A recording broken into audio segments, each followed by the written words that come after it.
Oh, it's a goal. Who got the assist? Who got the assist?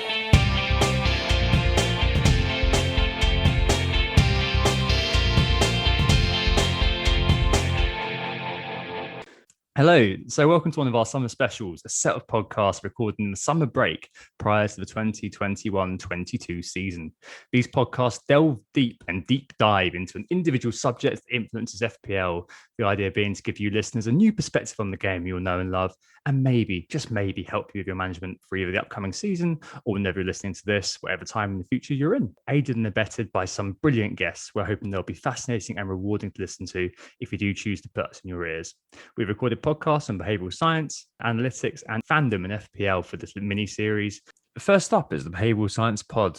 So we are Who Got the Assist. You can find us on Twitter at WGTA_FPL, Anthony at FPL Stag, and also on Instagram, WGTA.FPL. Make sure to give us a follow on those channels, subscribe to our podcast on whatever source you use to get your podcast from. And if you enjoyed this, or indeed have enjoyed anything we've done over the past 5 years and haven't gotten around to it yet, please give us a 5-star review whenever you listen to these, as it's hugely appreciated and helps spread the word of the podcasts. So, mentioned it's Behavioural Science Day for the summer specials, and we're very happy to be joined by two amazing guests for this one.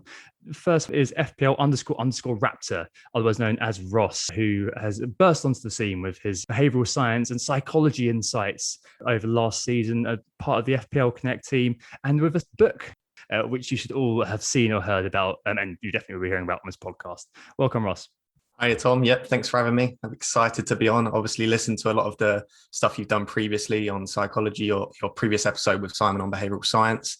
Read a lot of the articles on psychology. So I suppose you're the founder of discussing psychology and behavioural science in the community. Sport and exercise psychology is what I lecture in. My PhD is focused on skill acquisition and the use of virtual reality. So slightly more attention on psychophysiological, moving away from cognitive and social psychology, but my background is very much in just kind of plain basic psychology. But I'm delighted to be on. So thanks for having me.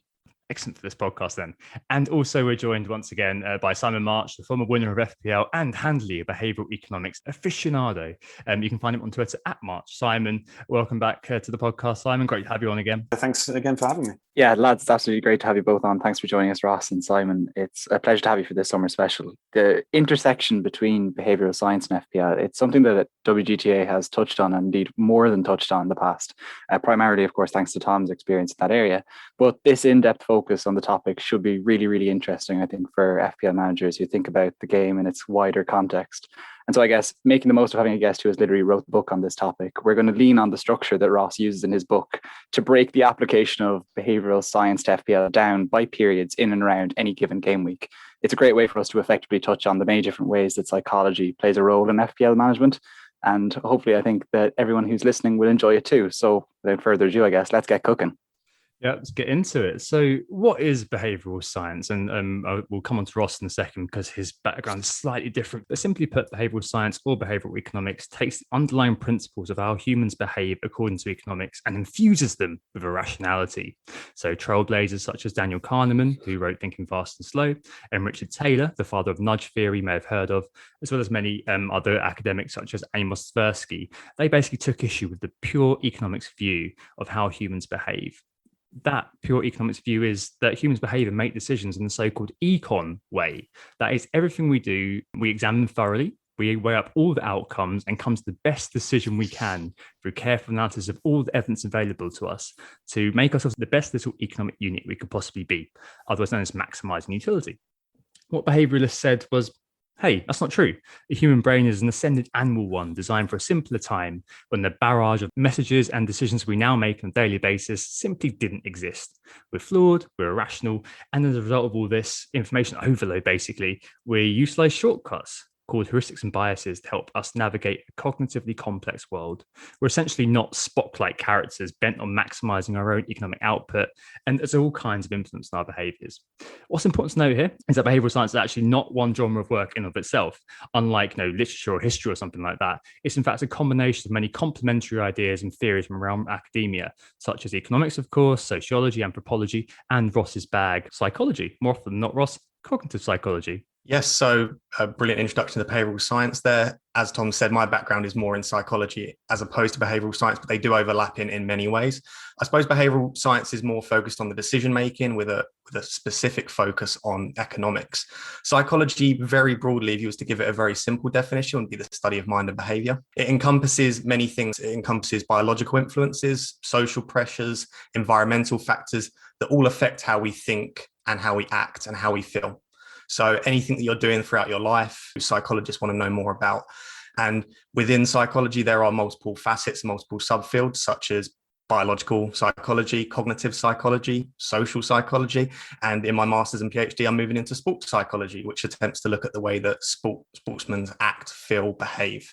So I guess that's the key distinction between psychology and behavioral science. I think one of the questions around behavioral science is it tends to be very interesting to listen to and to read about. You recognize a lot in yourself and you start to realize why you do the things that you do. But I suppose the remaining question is it useful to know this stuff? And one of the quotes that I've come across that I think encapsulates this that I really like is by a guy called Rory Sutherland. He says that the next revolution will not be technological, it will be psychological. And I think that's a really interesting perspective on it, because if you look at how lives and human potential were changed by things like the Industrial Revolution and the dawn of the internet, these things are still going to develop. Technology is still going to become more important and more efficient. But what behavioral science recognizes is that there's a lot of potential within humankind that is not currently being fulfilled. And in fact, a lot of the things that we've evolved over, thousands of years are currently sabotaging our potential. So what behavioral science tries to do is identify where we are sabotaging ourselves and opportunities and methods by which we can improve and multiply our impact. Realistically, you can't expect a human to, even when they're aware of these biases and their effects, you can't really expect a human to compensate and to manage those things and recognize that they're being biased and making the right decision. I mean, the guys on this pod, we've probably read or thought about this about as much as anybody. And speaking for myself, at least, I know that I still make these mistakes and I can recognize them when I do them, but I still make them, and I probably still will continue to make them because that's just what it means to be human. If you want to encapsulate it, it's just a way of helping you get out of your own way and and fulfill your potential. Absolutely. And I think we're beginning to get into the whole kind of fantasy football realm there in terms of making mistakes and continuing to make them. So let's get into the main body of it. And I guess, as Anthony mentioned earlier, and in Ross's book, the structure really is about a game week in the season. So, not game week 1, not game week 38, or not like a special other sort of game week, like a double game week, but a regular game week. Let's call this game week 13, shall we? An innocuous game week, but everyone's going to forget, an ordinary week as far as things can be. So what we're going to do is structure this podcast around the game week in the season just to make it easier and keep us tight and focused. We can, as I mentioned, go into the weeds of stuff like the psychology of chip strategy, but that's covered very well in Ross's book. And in interest of not doing a 3 to 4 hour podcast, I think we'll try to make it as typical a week as possible, as I said. So that game week 13 is what we're going to go for. We're going to split this into 4 phases, which is early in the week. So when you're doing your research, a little bit out from deadline. Later in the week, when you're making your fun decisions, about to press confirm on those transfers and proclaim, I'm locked in play, and after the game week. So post hoc thoughts and some ways to deal with a bad game week too. We're going to talk through a few of the key heuristics and biases that can impact managers at each stage of this game week. But there is one overarching caveat to all of this. You know how much I love a caveat. But I'm going to leave it to somebody else to deliver it, because linking into what Simon said there about even though you identify with it, you still make mistakes. There's one big one here, which Ross really nicely puts in his book, which is bias, blind spot. Ross, would you want to just explain that? Because I love it. It's the most meta point ever, isn't it, when we're doing a podcast like this? Yeah, it's brilliant. It's quite humorous. It's sort of a nice soft way to start the pod, to start the book. So bias, blind spot, essentially is the idea that we can recognize the impact of biases in the judgment of other people. So you can point to someone on Twitter and go, they're demonstrating confirmation bias, but you really struggle to recognize the same bias in yourself. So there's a nice quote from Lynn and Ross. They discuss it as an asymmetry in perceived susceptibility to biases. So there's this asymmetry between what you can recognize in yourself and what you can recognize in others.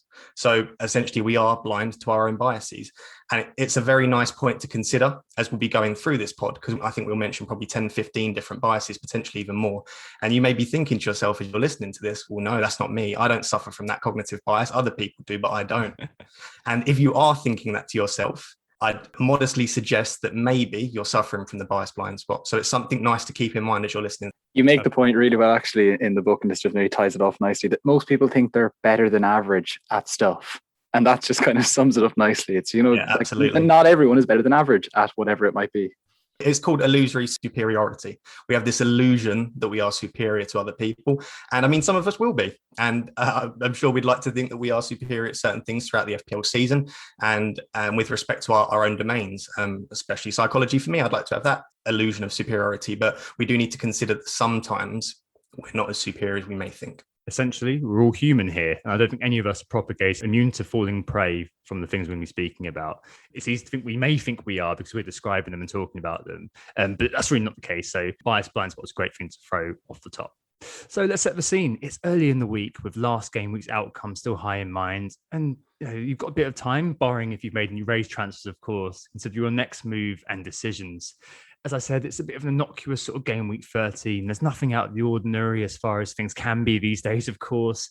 And FPL-wise, you're probably doing things like listening to podcasts, reading articles, maybe match reports as well, summarising the weekend just gone, tweeting, reading tweet threads, having discussions on Twitter, or chatting to your mates on the WhatsApp group, something like that about the week that was. So at this point in the game week sort of cycle, I guess there are a few sort of overpowering sort of things which do kind of creep in. The first one I think is pretty well known, nonetheless worth discussing, which is that fantastic idea of herd mentality. I've mentioned this quite a few times in the past on this podcast, but it is the idea of the twin impulse of greed and fear from an evolutionary standpoint. Imagine you're a cave person and food's been brought back to your cave. Those kind of two impulses kick in for you. Greed, you want to keep yourself strong and be able to pass your genes on to the next generation. And equally fear, you need to eat to survive and not be weakened. And FPL points work in exactly the same way. So you want the points that others are scoring for yourself, of course, to be in a stronger position. And you don't want to lose out and lose rank for not getting those points. Solomon Ash in 1995 in the conformity experiment actually proved the existence of herd mentality. In this experiment, a group of people were all told to give the wrong answer to a very basic question, except one person who wasn't in on the experiment, not a Confederate, as they delightfully put it. And that person was asked last. All these questions were really, really basic, of stuff like, it's all American. So what is the capital of the USA? That sort of level of question. You'd expect the last person to be thinking, no, you know what, something's wrong here. But almost every time, Ash found that the last person, they always gave the same glaring wrong answer as their peers gave. And there's kind of, the influence of peer pressure, information, and it also kind of speaks to the core of how things like fake news can spread. If misinformation is believed by everyone around you, you are likely to believe it yourself. And we're exposed to the herd in many ways. Ownership, especially effective ownership, which has become huge over the last kind of couple of seasons. The transfer market, we see what everyone else is doing, captain polls, and obviously Twitter content, articles, podcasts, recommending certain players or teams. So a whole gamut of herd mentality stuff going on, isn't there, Ross? And I mean, it is something you can kind of sit back and kind of watch Twitter from an ethnographic perspective and just observe it sort of happening. It really is fascinating, isn't it? Absolutely. And the generation we're in, social media has just amplified everything. All of these incredible psychological concepts and behavioral science concepts that we're talking about today, obviously when they came into prevalence, social media wasn't anything like it was now. And so we almost need to do all of our research again now through social media. And I mean, you can think of it as like a simile where sort of your thoughts are your phone and you plug that in for an aux lead, and then social media is the speaker, and it amplifies everything. It makes everything more intense. So I think as you're on social media, as I know Tom likes to do and I like to do, and I'm sure Simon does as well, let's take a step back and just have a look at the sort of processes that you might see on social media. And you can see that the sort of things that you would see in everyday life are amplified even further. And herd mentality in particular, because it's the idea that we don't want to disrupt harmony within the group. The community is an incredible place and we do act like a community. And sometimes randomly calling someone out for an opinion or a captaincy choice or a transfer would disrupt that harmony. And as such, that's why we like to take a step back and avoid disrupting the harmony.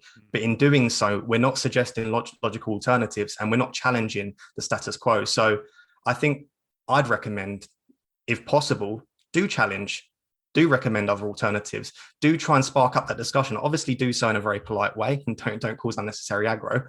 But yeah, do try to challenge it, and don't just take a step back and think, well, if everyone's doing it, all these top managers are making the same decision, then surely I should do the same thing. Because if we don't come up with these alternatives, then we're just going to all be suffering from herd mentality. Certainly. I mean, Anthony, you're always famously going against the grain when it comes to things like chip strategy and things like that. It's fair to say that you and Nick both spend less time on social media than I do. I mean, do you find that kind of insulates you to some extent from herd mentality? Like, do I say things on this podcast that you kind of think, God, that's just Twitter rubbish, isn't it? So there have certainly been times where I was maybe not quite as active as you on Twitter, but a lot more active than I am now. And I think I definitely found that the herd mentality got to me then. And I think that is something that is touched upon with the idea of herd mentality, that it can be amplified by social interactions, or by social media, I guess, is the arch social interaction of the modern age. And I found that for sure. And sometimes you come out with things on the pod and I'm thinking, no, that's definitely taken off on Twitter this week. Like, why are we talking about captaining Raheem Sterling? Like, he hasn't been good in a year. And that's the sort of thing that does come out. So yeah, I definitely do see that herd mentality coming through. And I do think that social interactions play a huge part in it. With respect to the community, I mean, it's taken on a new dimension with Twitter becoming more popular with FPL. But I mean, for a really long time, I always thought that for all the tools that are available to help FPL managers, the best tool is still the FPL community. And to some extent, I still believe that. But then there's another part of me that actually thinks it's also just the absolute worst tool possible. And that there is a wisdom of crowds and things like the captaincy poll, which obviously brings together and kind of weaponizes groupthink a bit, can often have a very positive effect. And it is just useful, quite apart from the fact that it's quite a nice social thing to do most of the time. It is useful to be able to have your ideas sense checked by people. But I mean, one thing I don't know about the guy who won it this year, but before this year, one thing that really stood out to me was that nobody who had ever won FPL had done so whilst being active on Twitter. And maybe that's a correlation more than a causation, but I could definitely see with respect to the power of groupthink and social norms to take you off in some really weird directions. I'm not surprised that somebody who insulates themselves from that kind of thing can really benefit from it. I mean, you do see some real nonsense, and it doesn't always appear like nonsense at the time, but you see how quickly it can take off. That suddenly a player who there's no actual real rational basis for it or logical basis for it being a good pick. Yes. A couple of people start to talk about them, and then suddenly, before you know it, they're an absolute must-have, and they're the most transferred-in player. I'm seeing the spectre of Shane Duffy appearing over a hill, and us all slapping the armband on the strapping Irishman's upper arm. I know exactly what you mean, Simon, and it definitely can warp your perception. I think there's been numerous sort of semi-mathematical studies which have shown that it's like FPL is like 1% of the population or something like that of playing FPL, and obviously like a good proportion of the top 1% is going to be within that sort of sphere. But nonetheless, it's definitely a really interesting area, and it can definitely kind of shape and bend your perceptions away from kind of what the best call is towards what the common sort of grain is. And I think that kind of nicely links actually to the common knowledge effect as well. So this kind of made me think of Game of Thrones, it is known. This is really powerful actually, because it can lead to you, similar to herd mentality in the group think, just accepting something as a gospel truth without actually looking into it yourself, because you just hear sort of things all the time where people say, no, this has happened so many times in the past, it's definitely true, it's going to happen again. And that also links to quite a few other things we'll speak about later on, where this guy is the obvious captain, and that kind of ends the debate. Double game week against Bournemouth and Cardiff is a perfect time to captain a Brighton defender. Yeah, and there's definitely like a whole world of things there that we can speak about. For example, jobs to be done theory, which states that outsourcing the task of thinking to other people is what's happened here. But yeah, I mean, common knowledge, Ross, that's an interesting one, especially when sort of contrasted with another thing that you can observe, which is group polarization. Yeah, common knowledge is interesting because it's the idea that we all share a certain amount of knowledge. Perhaps the FPL community will have 70%, 80% of the same knowledge, and we all discuss that knowledge quite a lot.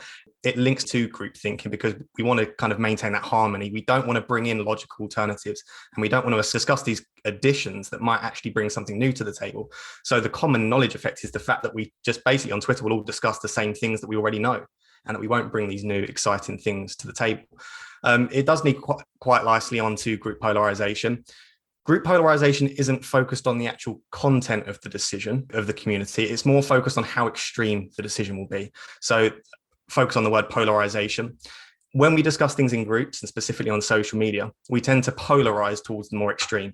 So you can imagine in FPL, we're all discussing captaining a differential at the start of the week, maybe someone that's 15% owned. We start having these discussions, and the more we discuss it on social media, the more likely it goes from being, oh, we could possibly captain this differential to it's the obvious choice, and it becomes more and more extreme.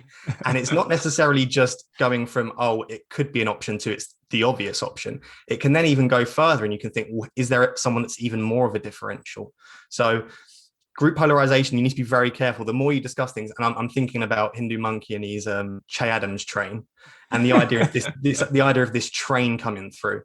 And the idea of a train and a bandwagon is that we start off with a very, very basic idea and a very, very small minority influence, small concept. And the more we discuss it in the community, the more extreme it becomes until it becomes the obvious choice.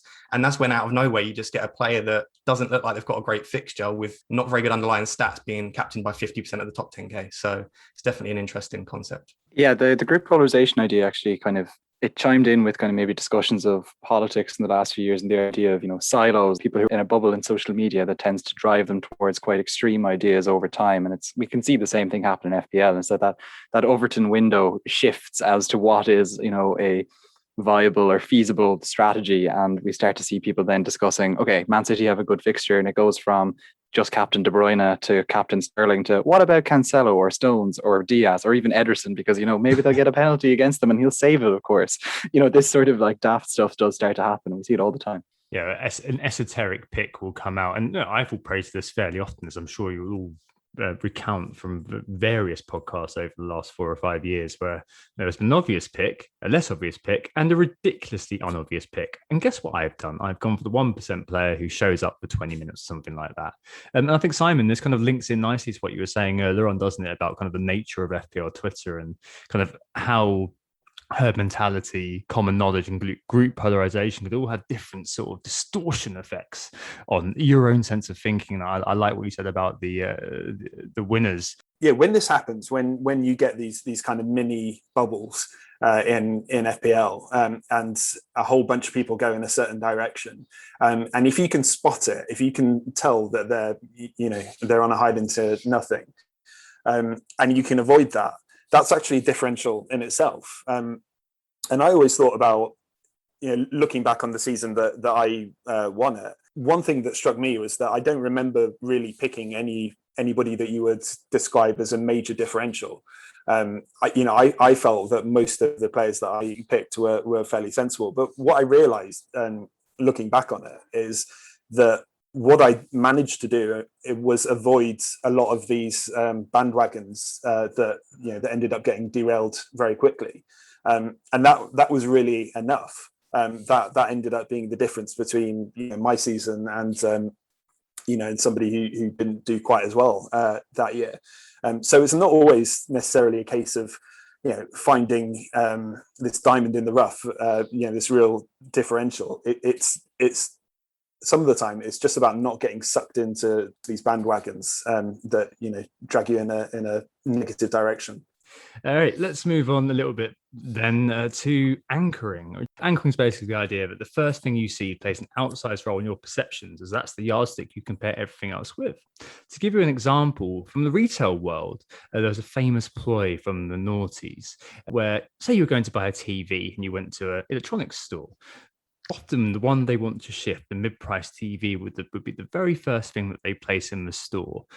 So, you'd see it, you see the price, you'd see what it did and all that sort of thing. It would be kind of mid-price. So you'd walk around the store and you see cheaper ones, more expensive ones. And what people always do is they land on the middle one because they've anchored their perception of what a price of a TV should be based on the first thing that they saw. And from the off, Ross, there's loads of ways that this impacts FPL managers, aren't there? Absolutely. And I think content creators could actually use this to make their podcasts and to make their articles and to make their threads more appealing to the masses, the order in which we receive information. The podcasts that tend to drop on a Monday or a Tuesday, the first things you'll see, they're the pieces of information that you'll remember throughout the week. And as you're going through the transfers and someone suggests potentially something on a Thursday, you see a Twitter thread and you think, oh, but I remember on the podcast on the Monday, someone suggested something else and it was actually a really good idea. So I think I'll stick to that. And the issue we've got with anchoring bias is it's very difficult to differentiate between anchoring bias and gut feeling. Because we say, I've got this gut feeling at the start of the week. I've got a gut feeling that I'm going to captain Marcus Rashford because I think it's going to explode this weekend. It's very difficult to try and understand, are you sticking to your gut feeling by captaining Marcus Rashford, or are you experiencing anchoring bias? And even more than that, there's another bias called plan continuation bias, which is the idea that we just continue with a plan because it was the original plan, even though more logical alternatives are coming up. So you've got all these things coming up in your mind. You have your plan at the beginning of the week, and you've got to try and decide as an FPL manager, what bias are you experiencing, or are you just sticking to your plan like you should be? Are you just trusting your gut feeling? And obviously for us guys that know these biases, these are the sort of things that are going through our mind every week. But there's not a sort of one size fits all answer. It changes each week, but you do need to consider whether the plan that you had at the start of the week is what is influencing your eventual plan that you come to decide at the end of the week. Oh, absolutely. I mean, we'll definitely get on to your gut later on. That's a huge part, obviously, of how this all fits together. With respect to anchoring, just another side of it that I think manifests itself in FPL is in how we determine the value of something. We tend to do it on a very sort of relative but somewhat arbitrary basis. And an example from my own life at the moment is that I'm currently buying a house, and if you've ever bought a house, you realize that because you're spending a lot of money on one thing, that suddenly other things that you would have thought were really expensive, like lawyers' fees and survey costs and things like this, suddenly you're just writing these checks. Yeah, I've just moved. I feel that exact pain. Yeah, and not even thinking about it, and that's because you're kind of anchored on the on the big number, which is the house, and I see this in FPL quite a lot. In how we determine whether a player is overpriced or not. I remember back in after Harry Kane's first season, I think he was something like 4.5, something ridiculous in his first season. So he was an incredible value. And in his next season, he went up to 9 million. And I distinctly remember a lot of conversation around that as to whether he was worth it at 9 million. And obviously, he proved that he was, but he was even worth it the season before. But because people had got used to the idea of Harry Kane being a 4.5 player, it was very difficult for them to then shift their minds to accept him as a 9 million player. And we see it in how we assess performance in terms of goal scoring. If a player scored 30 goals one season, 20 goals the next season, we start to think that they're on the decline. But actually, 20 goals independently is a fantastic return. So I think there are a lot of ways in which anchoring seems to affect us. Absolutely. I mean, Anthony, this is definitely something that I'll see from you, that you'll kind of say one thing at the start of the week, and you appear to be very good at, by the end of the week, changing your mind completely and going something completely off the wall when you post your team in our Slack at 5 minutes before the deadline. I mean, do you recognize anchoring bias as much as someone who's not as into it as we are? Like, is it something that you would recognize? Yeah, I've done one module on behavioural economics in college. I'm an expert, man. No, I haven't a clue. So no, I just play along as I go, I guess. And I think maybe it's just the idea that I tend to make my decisions on Thursdays and Fridays in FPL. And I happily do research for the podcast on a Sunday or a Monday or a Tuesday, whatever day it might be. But I don't really have a plan. And then, the end of the podcast comes and you're like, Anthony, and what's your plan? And I'm like, I'll just make up something. Sometimes is the position where I'm in, or sometimes I can kind of see what looks logical at that point.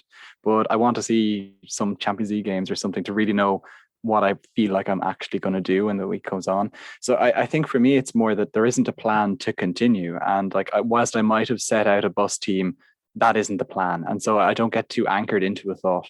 I think, though, maybe what does happen to me is more, I might as well toss in one of the other biases that we've come across. That's that Semmelweis, which is, it's like that conservatism bias, but it's more that it's that tendency to reject new information that contradicts something that I've already come in to believe or that I've taken in before. And that might have been something that I've taken in over the course of a season. So Semmelweis reflex is what this is called. And the story behind this is Ignaz Semmelweis, who was a Hungarian physician who gives his name to this particular psychological foible. The story goes in the 19th century, Semmelweis realized that child mortality rates in the hospital he worked at dramatically fell if fellow doctors washed their hands in chlorine disinfectant before going to see the mothers of the children. And it sounds incredible today, but in those times, doctors thought nothing of not washing their hands between doing an autopsy and seeing an expectant mother. Anyway, Semmelweis tried to tell them they had to kind of change their ways. They had to kind of adapt because it wasn't working. But the reaction of the doctors was predictably resistant. They believed, for example, gentlemen could not pass on illnesses. The idea behind this is obviously sticking to what we know. This can be either a blessing or a curse. Sometimes it is a bit of a curse. So, it can mean you're a bit slow to accept changes in the game or in a player. See the likes of Patrick Bamford, Danny Ings or Jay Lings, people, including us, have written off these guys, have busted flushes from what we knew. And we weren't able to jump on the bandwagon as quick as we otherwise could have been. Like last season, the classic example for me would have been that I had kind of decided that Son was overperforming. And I just continued to project over and over again that he was outperforming his XG. It was just something that I could not possibly internalize. And I think that's more the sort of thing that, affects me as opposed to being anchored to one plan. But I can totally understand how people can be anchored to, big spreadsheet plans that they put together over the course of like 3 weeks with all these fixtures put in and that they want to stick with just because maybe they put the effort into making the spreadsheet or because the plan seemed so great at the start, they settled on it and now they can't escape it. I think we're going to have to throw in sunk cost fallacy here. I think we were getting too close to it, so I'm going to have to do it. But it's basically all these things. So the concept that you invest a certain amount of resource into something, which means you don't want to give up on it too easily, which is exactly that. There are essentially costs that can't be recovered, be they time, money, whatever, hence sunk costs. And there's a great study by Arks and Bloomer who demonstrated sunk cost fallacy in the 1980s with their famous ski trip example. Ross, you mentioned it in your book as well. Subjects were asked to imagine they had basically spent $100 of the ski trip to one resort, but they're asked on a better trip elsewhere for $50 and book that too. They're asked what they do if the timings clash. Neither were refundable. Which one did they go on? They all basically chose the more expensive trip. It wasn't as good, but the loss seemed greater. They didn't want to lose that sunk cost. And we see it all the time in FPL.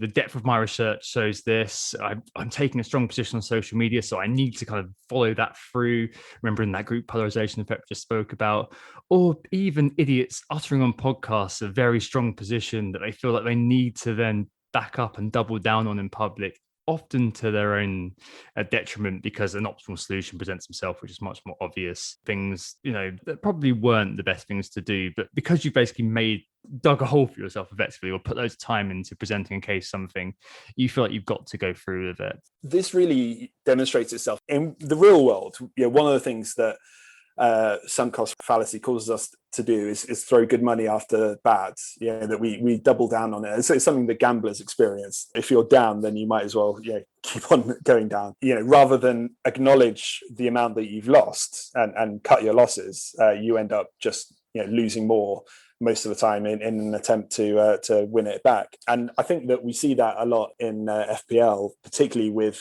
hit taking. You take a certain number of hits to get your team looking a certain way, and then suddenly it becomes quite permissive. I sometimes call it the cascade effect. Once you've started to do something or once you've invested or you feel like you've invested something in it, then suddenly you become much more inclined to keep throwing points at it. Or in this case, throwing points at it or throwing money at it in the real world. That is definitely an element that manifests itself within FPL. In terms of what you can do about it, it's very difficult because it's so natural. But I think being aware of it is a key thing, and sometimes sort of structuring yourself. So, I use the example of taking hits. One form of structure that you could do to help manage that and to help regulate it would be to say, okay, I'm only going to take 4 hits this season. And even if you end up taking, 20 hits, it's still the case that every time that you do that, you'll be very conscious of doing it, and you'll be less sort of blasé about it, less, what the hell, I've taken one, so I might as well take some more. So I just think that giving yourself that extra reason to think about it can be really beneficial in managing that particular fallacy. Another piece of advice, just to top that off for this whole section, is just to be a dynamic and adaptive manager. And I think all of these plan continuation bias, gut feeling, anchoring bias, if you're willing to be dynamic throughout the week, and as Simon said, you try your best to acknowledge that you can be prone to these biases. Okay, try to avoid the bias blind spot. If you do realize that throughout the week and you try your best to be dynamic and adaptive, you are more likely to be able to notice these biases and to stop yourself from falling victim to them. So I suppose as a mantra throughout your game week, especially in the early stages as you're doing your research, just try and think to yourself, I'm going to be as adaptive and dynamic as possible. And I'm going to be willing to respond to new information, but not necessarily so willing that I'm going to throw out the pieces of information that I've learned earlier in the week. Right. So, really interesting discussion overall there, I think, of just after the game, which finished in that sort of early stage of the next game week, this kind of game week 13, the pre-game week sort of time. I mean, which one of the myriad of things we've already discussed, guys, do you think are the biggest influences out there? I think common knowledge effect is increasingly growing in impact just because of the situation we've all found ourselves in recently. I think that there's been so many people who are part of FPL now, whether they're active on Twitter or not, who are kind of involved reading articles, listening to podcasts. The growth of people who are kind of shadowboxing, as it were, using the templates of teams from the likes of FPL General and so on and so forth, to outsource their decisions to those guys and just kind of use that as a template for what they should be doing. And I think that creates kind of a critical mass, as Anthony and I mentioned in the final podcast of last season, with things like effective ownership, which increasingly makes a maverick move more and more difficult, or at least incredibly scary to do. Simon, which one do you reckon it is for you? Groupthink, social norms, FOMO, or fear of missing out. This is something that can be directly related to what you see on things like social media, and the more you see it, the more difficult it is to resist that. And we've seen it throughout history. I mean, things like tulip mania and subprime mortgages and Beanie Babies and meme stocks, maybe Bitcoin, Theo Walcott, all these things over time have all been things that started off as conversations online and ended up being massive bubbles, massive bandwagons, and they wouldn't keep happening if they were easy to avoid. And I think that when we talk about groupthink and social norms and fear of missing out, this is the root of those things. I guess taking a slightly more kind of just amateur man on the fence, just taking all this in and maybe trying to apply it to the FPL Twitter community, maybe on the fly more. I do think we definitely obviously see groupthink at play, and this is something we talk about on the pod quite frequently, and that people are being herded towards decisions. And part of that as well is, as Tom said, about the common knowledge effect, that people are copying teams. But I think something like polls, for example, which point people towards who to captain, I think do that in a much more minute way compared to people actually copying teams writ large across a whole season.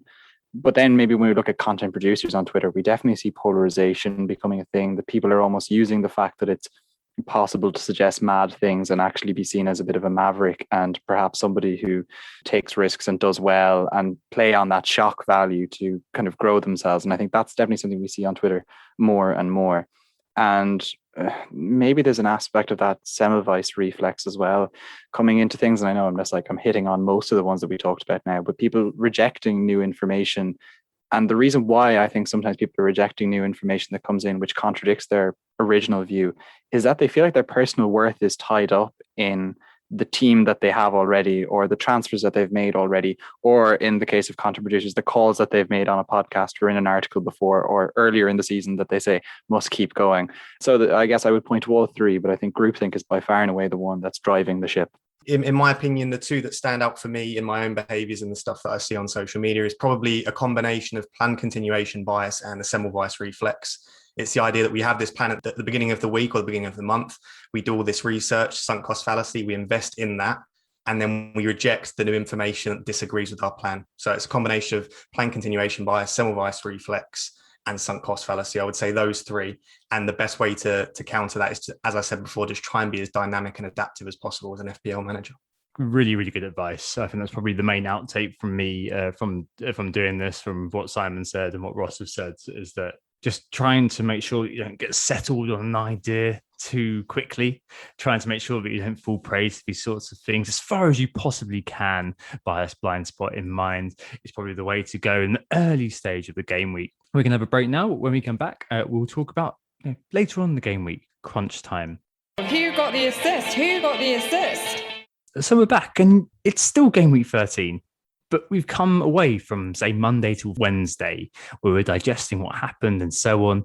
And, we're making our own decisions. We're thinking about who we're going to be captaining. We're getting close to pressing confirm on that all-important transfer in. And there's lots of different things which sort of come into play here. One of the ones that I really want to throw in before we do anything is the importance of framing, which is kind of using stats, misusing stats or other kind of relevant data to frame your argument.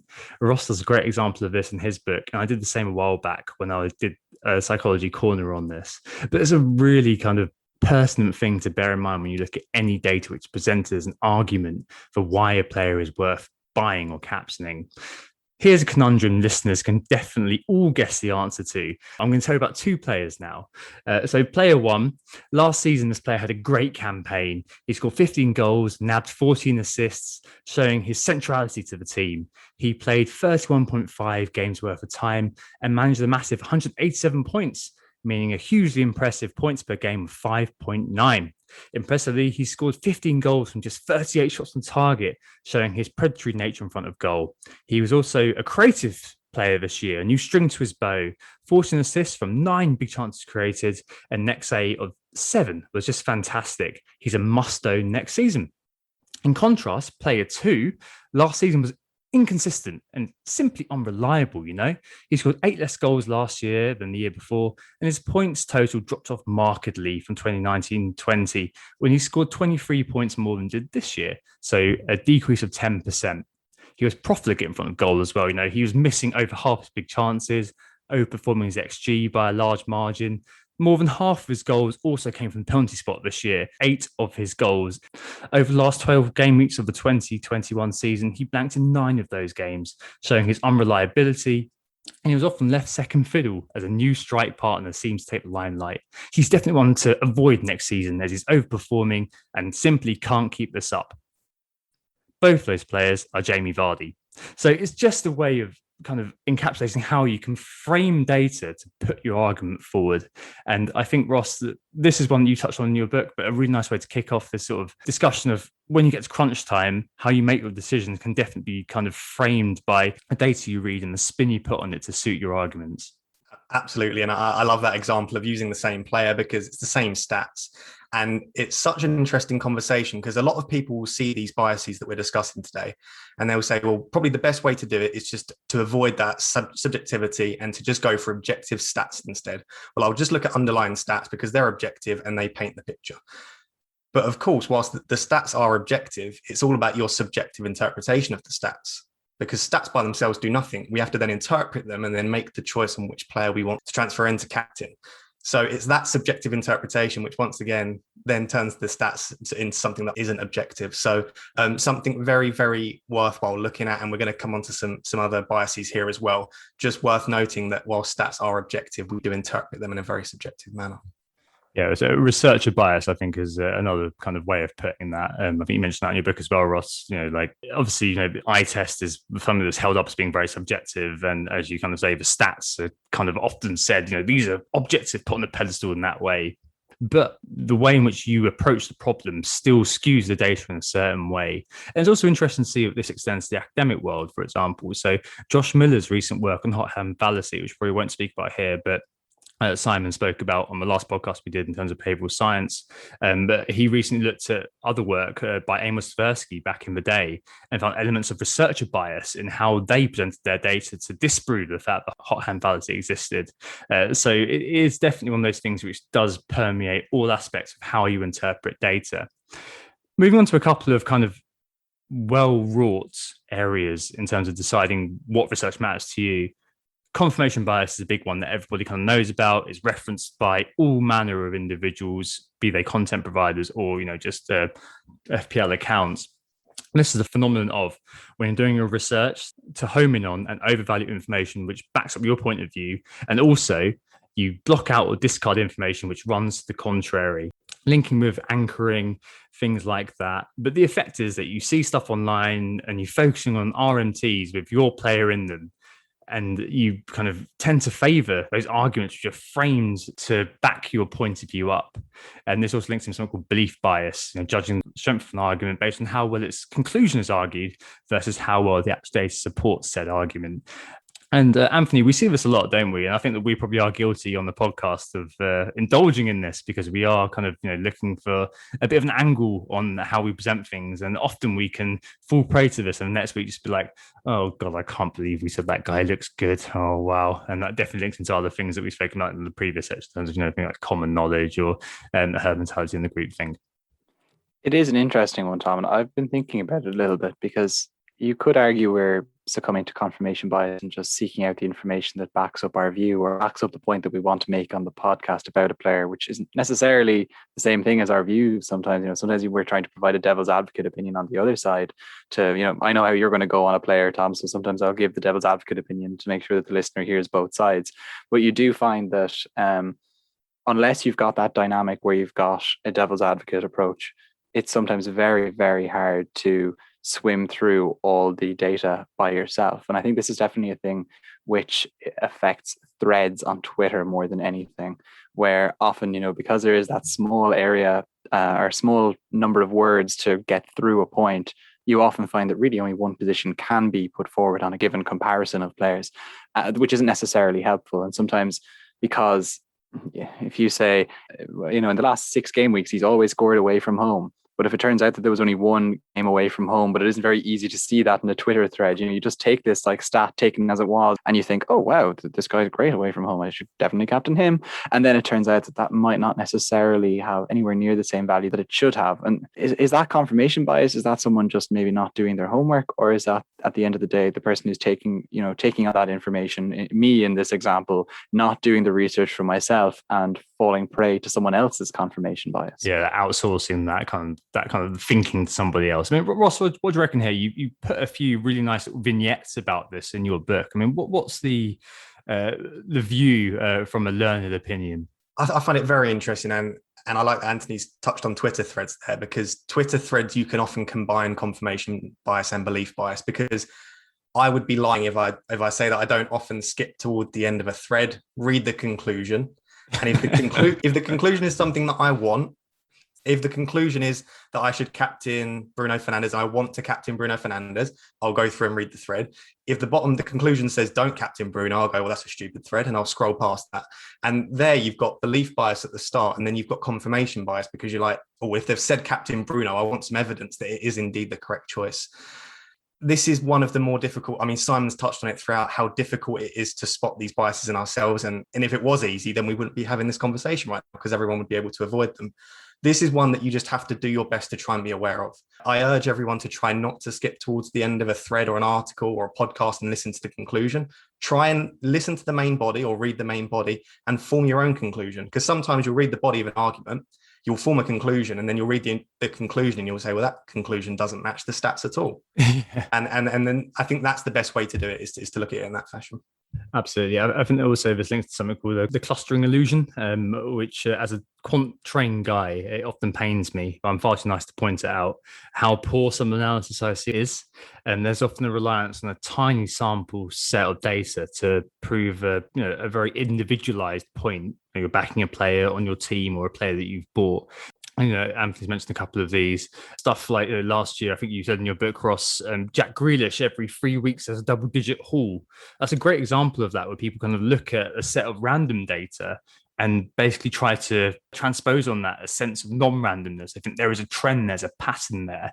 But in fact, that doesn't really exist, does it? And I think that's definitely one of those things which we see a lot in those sort of Twitter threads. Yeah, and Simon wrote a fantastic article. I mean, he can speak about it himself on the correlation causation fallacy, and it links in perfectly there. We see these are clustering illusions, we see stats, and we try to impose some sort of meaning to them. And sometimes it's just a correlation. Sometimes these two events just occur side by side. It doesn't necessarily mean that every time Jack Grealish plays his third match, he's going to get a double-digit haul. It just means it just so happens there's a correlation. They occur side by side. That when Jack Grealish plays his third game, he tends to have a massive haul, but there's no causation there. And I mean, Simon can touch on that himself, but it's a very, very interesting concept that correlation does not imply causation.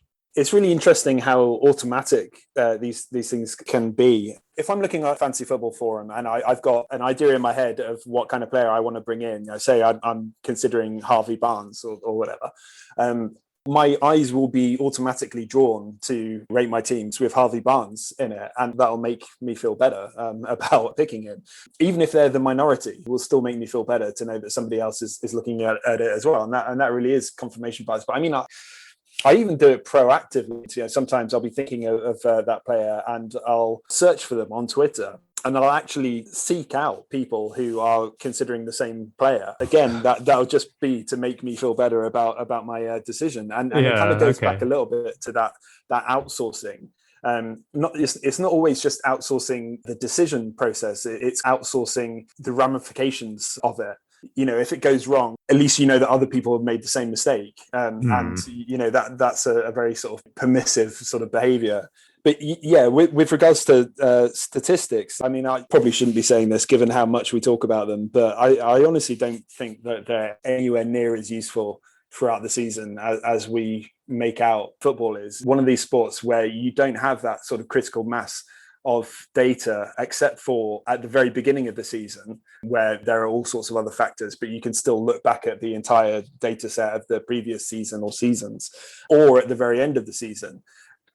Between those two poles, I don't think that the data that we see is very instructive at all. I think a lot of the time we're looking at things like, okay, that player scored last week, so he's more likely to score this week. And sometimes we even think the opposite. We think that a player didn't score last week, so he's more likely to score this week. We're looking at very small pieces of data and we're extrapolating from those to try and find meaning and narratives within it. And a lot of the time we're not doing that just because we're not trained or skilled at using data. We're doing it because of necessity. We don't have a ton of data like you would have in games like baseball, for example.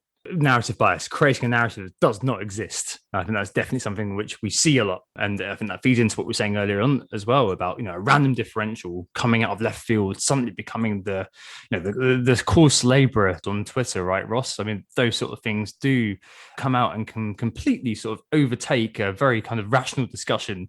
And towards the end of this, thinking about where we are in this sort of fictional game week 13, at this point in the week, we are, starting to kind of be brought along by these sort of bandwagons, aren't we? And these narratives, which didn't previously exist, suddenly start to permeate people's minds. And when you're thinking about where you're hovering your transfer, suddenly, the Twitter groupthink option is up there with the one which was kind of the more rational, cold-minded pick that you were thinking up beforehand. Yeah, absolutely. And this is the bit that we can give you all the advice and you can get advice on anyone. You can read the books, you can listen to the podcast, but this is the point where you need to make the decision yourself. And this is where it becomes difficult. And this is the point where the advice can only go so far. You need to consider the choices you made at the start of the week. You need to consider confirmation bias, belief bias, sunk cost fallacy, groupthink, herd mentality. You need to collate all of this information and make the decision. And at some point you will make mistakes, and that's how you learn. And mistakes is part of FPL. And I would be very surprised if you don't make mistakes. And if you think you don't make mistakes, again, you're probably suffering from bias blind spot. Indeed. I think this really nicely leads us on to what to believe. Do you trust your gut? Ross Dowsett said in his book, The Mind Game, since the dawn of man, emotions have been the primary tools used to aid and drive decision-making. And later says he's a big advocate of trusting your gut feeling. I found myself agreeing with, obviously Ross is Ross, with your conclusion, Ross, that gut works well as a deciding factor when your research comes out as 50-50. I like how you said, flip a coin if you just aren't sure. We've all been in that situation before. But I mean, do you guys all agree with this in terms of gut? I mean, Simon, you said in the past to me, my gut actually isn't a fantasy football expert, so I'm not too sure about that. What's your view on gut?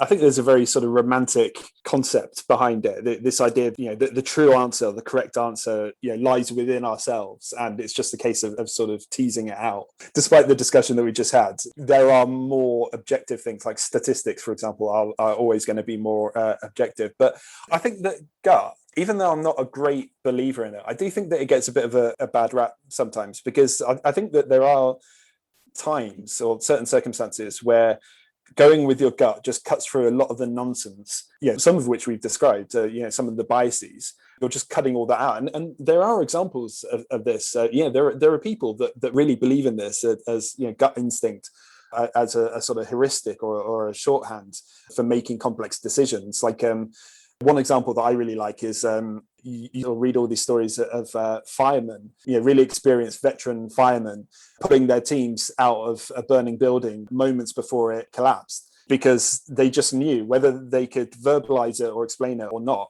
they just knew that it was going to collapse. And that was their experience all coming together to influence what was really quite a subconscious decision, a gut feeling. And I think that you can have that in FPL, but I think you have to be very realistic with yourself about it. If you're a very experienced FPL manager, there is a good chance that you have seen a lot of scenarios that might actually beneficially influence your instincts. Your instincts will probably get better over time, but the counterpoint to that is that you can trust yourself too much. And so I think you do need to sense check them. And the ideal will always be to say, okay, is there an objective reason for this? Is there objective data that can support this gut feeling? Yeah, I think it brings it back to what Ross said about it being a bit of a deciding factor. Yeah, I don't think it should be used to drive a decision. So I don't think at the start of the week you should say my gut feeling at the start of the week is to, because then you're suffering with anchoring bias, plan continuation bias. I think you should do your research, use the eye test, use statistics. And when you arrive at that final decision, if there's not a clear favourite or a clear leader, I think that's the time when using your gut feeling can be very successful. I have presented the evidence in the book that it could be this synthesis of diverse experiences, gut feeling, and it could be something going on in our subconscious. It could be that we just recognize these things without processing them consciously. But I think the main reason that using your gut feeling is so successful is it just leads to greater enjoyment of the game. There's nothing worse than thinking, I should have captained that player. My gut feeling was to captain that player, but I listened to the masses instead. I listened to the herd. Yeah. And there's two issues there. Number one, you'll be unhappy with yourself and you're not learning to trust yourself. And the second issue you'll have is that you'll start to resent the people in the community. And you don't want to resent the people that are making threads and helping you, because they're trying to help you in the community. That's what we're trying to do. So you don't want to resent them because they're going against your gut feeling. So the narrative with the book was trust it, don't trust it. But I personally think that it will lead to greater enjoyment of the game if in some occasions when there is a 50-50 call, you learn to trust your gut. This is interesting because something I found throughout my time as an FPL manager, first of all, and maybe then as an FPL content producer, and I think I'm 6 or 7 years or something on Twitter now doing it. So a fairly long amount of time to draw off as well. Something I found is that when I do research on FPL, there's a point at the very start where my gut feel, drives me towards a decision, and it tends to be quite good. Then there's a point where I do research. And if I do a bit of research, but not lots of research, I find that things go wrong. But once I've done an absolute ton of research and come out the other end of this inverse curve, my decision making tends to come out well again. And so frequently I find that I end up agreeing with my gut feeling was originally at the very end of this long tangential story. And, in one way, I'm quite fortunate that I've been able to do that for a season on end, because I've been producing stuff like this, being a part of a co-host on a podcast. I've been writing articles and things. So I kind of have the chance and sometimes the monetary spur to go on and actually do loads of research to actually get to that point. Sometimes I don't have the time, and unfortunately then it tended to go poorly, and I've had quite a few seasons where it went poorly because I mightn't have had that time to get to the end of that curve, more game weeks than not. At the other end of this, though, I find it really interesting what Simon was saying, the idea that there is this romanticism to the use of the gut feeling, that that the truth might be within ourselves, and that's maybe something that we can't hope for. But I guess what you're getting at, Ross, is that it might not be the truth that's within us, but maybe there's some modicum of contentment in finding the answers within ourselves en route to finishing our FPL seasons. And there's a beauty in that. Kind of reminds me of Brian Clough turning around in that famous interview that he had after being sacked from Derby, saying that he's not an idealist, but having said that, I want to be like me, as he put it. And it's that idea kind of sums it up so nicely. And I think that's what you're getting at when you say that it makes it more enjoyable. Certainly, there's definitely, as you mentioned, an integrative approach, though. I mean, there may be all these times times where your gut has done well to begin with, but that perhaps is one of those things that you remember the good things rather than the bad things. And maybe this links into availability heuristic, my favorite heuristic / bias, the fallacy of the gut, almost we could say. This is where your most salient or easily retrievable memories can play an outsized role in your perceptions. So if a player scores 2 goals in 2 games and you ask, okay, can he keep this up? Is he worth me buying in? Most people say, yeah, of course. Look at Jamie Vardy's streak from 15-16. Look at J-Lings. Of course he could do that. Of course he's worth buying in. But quantitatively, and as Simon said in the last podcast that we did with him, this is total rubbish. Most of the time, there's no such thing as a continuing run of form. See also players who hit the ground running in FPL. We remember the likes of Michu and Mo Salah, and take that as a reason to buy in the likes of Timo Werner in Gameweek 1, because we expect a similar sort of initial bang from them. I'm backing my guy to the hilt. Actually, often availability heuristic is leading us astray. And the majority of successful approaches over the last kind of few years, and the early game weeks especially, have been to stick to the known quantities because they are fully adapted to the league. This also happens in the transfer market.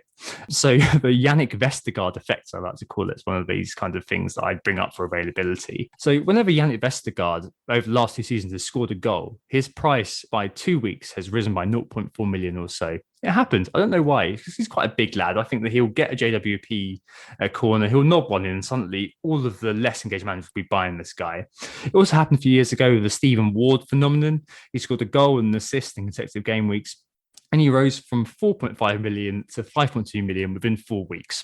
He was a Burnley defender who offered nothing except clean sheets, but people were buying him in hand over fist.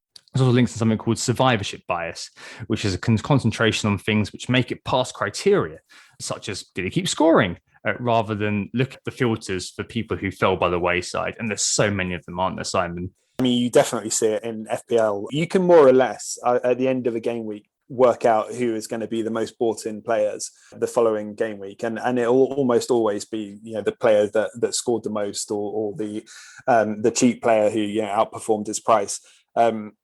This is very much a availability heuristic or recall bias. It's the emphasis that we put on the most easily accessible piece of information, which obviously is going to be the most recent game week, but it distorts our ability to rationally interpret data. So as you say, Tom, a player will fluke a goal, and it might be the only goal that he has ever scored in his professional career, and there'll be a surge of ownership. Yeah, absolutely. I mean, Ross, what's your view on availability? Is it the fallacy of gut, as I've positioned it?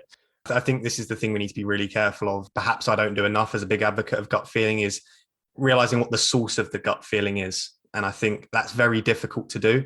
But I think often the source will be availability or saliency bias. I mean, there's so many different biases in this area. But if you can acknowledge that the source isn't just because it's a very available thing, which is so difficult to do, it's probably the most difficult bias to avoid or heuristic to avoid, because heuristics are mental shortcuts, so that they're these quick things that you probably can't control. So you need to do some sort of post hoc evaluation. After this bias has occurred, can you spot it? After you've engaged with the availability heuristic, can you spot that that's the case? So yeah, I think this is one of the major drawbacks to gut feeling. And I think Tom's hit the nail on the head. Don't trust gut feeling without doing research alongside it.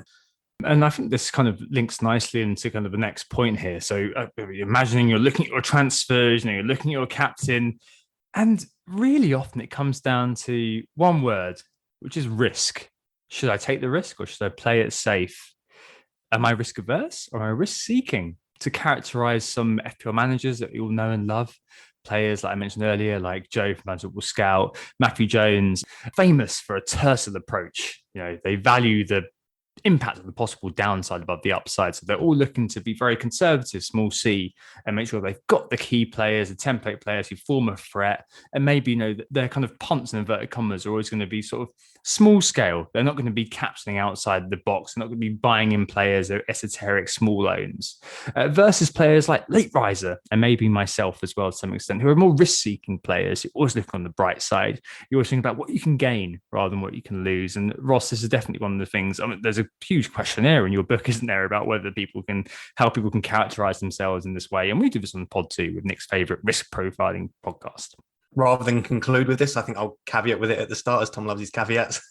I think you need to play your own game, and there is never going to, if someone tries to offer you an answer as to how risk averse or risk seeking you should be, I would avoid that person, and I would avoid trying to listen to them, because you need to play your own game. In certain scenarios, you can advise with how many risks to take, but both kind of techniques work. Joshua Ball, I think he maybe only took 1 or 2 hits across his season when he won FPL, and he said he often tried to avoid those shiny new toys, and he would never take hits. And we know that Late Riser has had his 2 top 100 finishes. So you can be successful by taking risk, and you can be successful by not taking risks. And I think what you need to do is you need to work out what suits your own personality, because the biggest issue you'll find is if there's an incongruence between the risk profile that you have in FPL and the risk profile that you have in your own life, because you have some sort of cognitive dissonance where your own brain is telling you, I shouldn't be taking a risk here. But in FPL, you're taking hits and taking loads of risks. If you've got that incongruence between the two, you'll start to slip up, and you'll be taking risks at the wrong time. You won't be timing those risks well. You'll be taking too big of a risk. And that's when you'll start to struggle throughout the season. So I guess my major piece of advice here is to play to your own strengths. And if you're a risk taker, take risks. And if not, try to be a bit more risk averse. I think there's definitely something that I've fallen prey to. I've been trying to be a risk-averse character, because that's the prevailing sort of narrative on Twitter, isn't it? To kind of follow the crowd, as we've said, that common knowledge effect. Whereas, in fact, I'm probably a bit of a risk taker, and I say this every year. And at the end of this year, I've done the same thing, where I've kind of belatedly realised, oh, I better take some risks, and that's worked really well for me. So maybe that kind of works better, but that kind of is counteracted by the fact that at the start of the season, I've fallen prey to the same thing I always do. I'm like, oh God, everyone's doing this. I better do it. All the things that we've already spoken about. Anthony? I find it quite interesting reading Ross's book about how a lot of literature suggests that the peer pressure that comes with social situations pushes people towards risk-taking behaviors, which I guess actually contrasts with your experience, Tom. But that, even the evidence that suggests that even just the presence of someone there can increase your desire to take risks. So just basically more people often brings about more risk taking. I guess we can all maybe think of this in maybe social situations that we've seen play out or whatever, where people just doing barmy things that they'd never do if there was nobody around. And so it does make sense. But then there's something else maybe that I was thinking about, and it's just this idea that if you want to win FPL, and I think there's something fundamentally unsexy about entering a season hoping to come in the top 10K. I think you should enter a season hoping to win the bloody thing. And, if you end up in the top 10K or worse along the way, then, that's the way the game is. And there is an inevitability to, if you want to win, you have to take risks, and risks are just deviating from others in some way. And so maybe in contrast to what's happened with you, Tom, where you've ended up, putting your risks all at the end when you're trying to play catch up and it's all gone tits up. Really, if you want to win, you need to front load your risks. But there's something much, much harder psychologically about front loading risk, because then you have that risk of ruining your whole entire season by going off on your own solo run, plowing your own furrow early on. And I was interested to hear you guys maybe take that apart psychologically a little bit for me. That, okay, really, risk seeking is the way to deliver victory in the early time in the season. And yet at the same time, anyone's risk aversion would tell you that that's the time that you definitely don't want to fall behind, because there's a whole season left to go. It's a marathon, not a sprint, all the other cliches. Pick this apart for me. It's really interesting because there is a sort of tenet within game theory that says that if you are going to take a risk, then it's best to do it early, because if it goes tits up, then you've got the rest of the time to redeem it. And if it goes brilliantly, then you're giving yourself an advantage. So, I think there is a time and a place for risk taking. Literally, there's a time. I think that if you are going to take risks, maybe it's less damaging to do it at the early part of the season. But when you get to the end of the season, if you're in second place in your mini league or the whole thing, then absolutely take some risks. But I don't think that you necessarily, even though we kind of categorize ourselves into dullards and mavericks, I don't think you necessarily have to be one or the other. I think that what would be sensible is to to look at risk and risks realistically. I see a lot of the time, people will describe a move as, high risk, high reward, as if they're the same thing. Whereas, the reality is that the higher the risk, the less likely the reward. And so, you do have to bear that in mind. You can't just look at it and sort of say, okay, well, if this pays off, then, it's really going to work for me. You do have to take into account the possibility that it might not, and where that will leave you. Take informed risks, in other words. Being informed would tell you that taking the risks early is the right way to do it. Even the fact that we kind of see statistically that the top 10K has really settled itself by about game week 10, game week 8, isn't it? That for the most part, nobody really falls in or falls out. Like it's Hotel California from then on. You can check in, but you can never leave or whatever.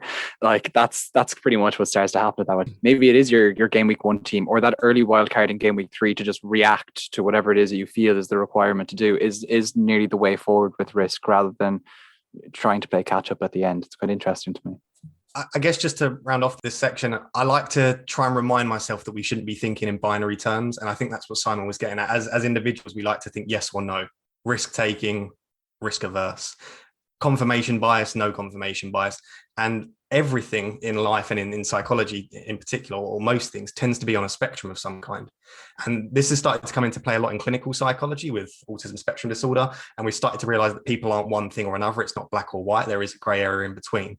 But I think that is definitely something that we need to consider throughout this, is that you're not going to be one thing or another. There's not a yes or a no. So definitely try and find what suits you, but don't think that you have to be one or the other.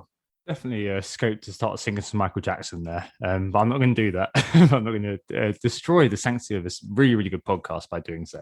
But yeah, a really interesting section there, guys. And I think that there's quite a few things to bear in mind, as we've said, about framing to begin with.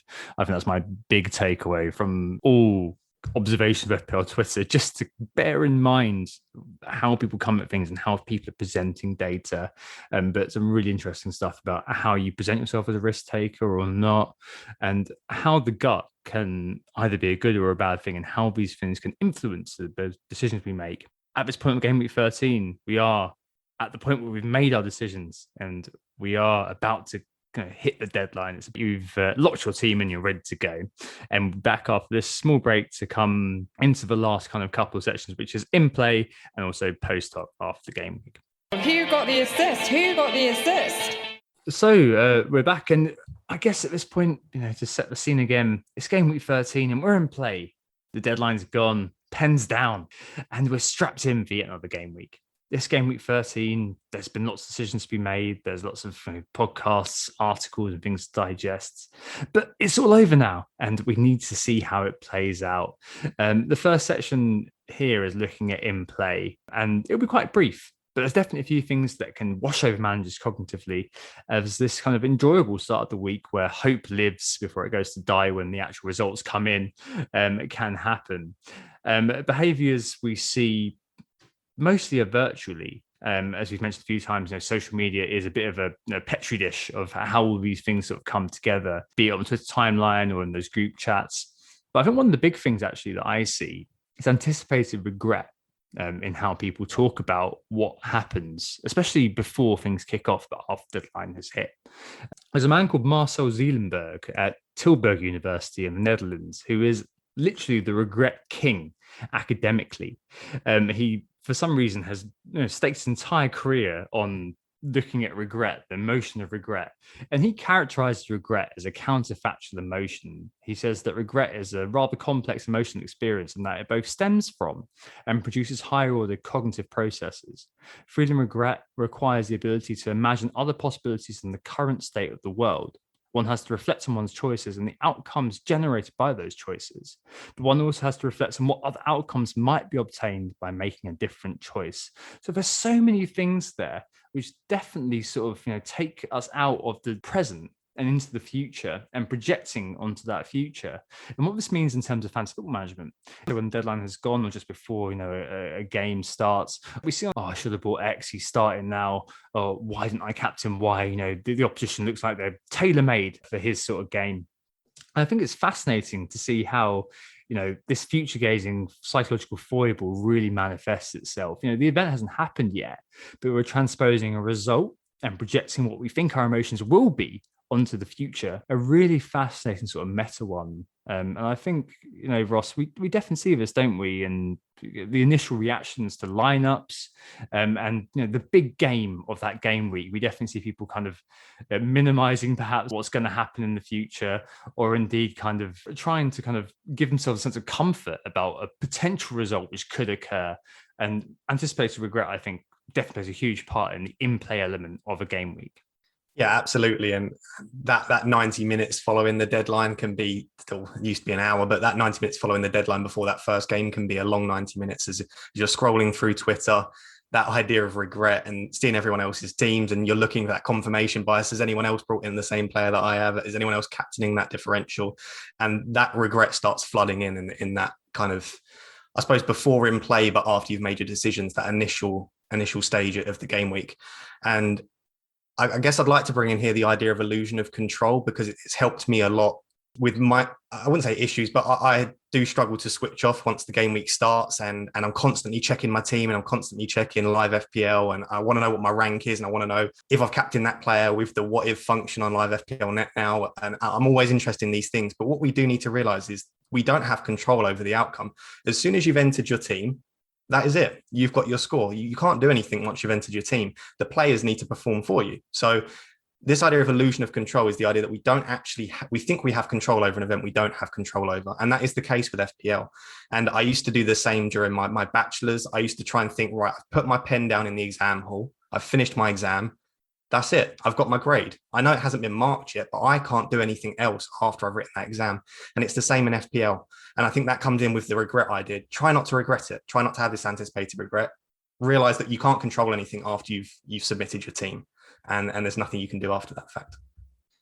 Yeah, I think we've spoken a lot on this podcast in the past when it came to, the old trope of luck versus skill. A lot of FPL is putting yourself in a position to get lucky. So you've done all the right research, you've gone through all the proper processes, as it were.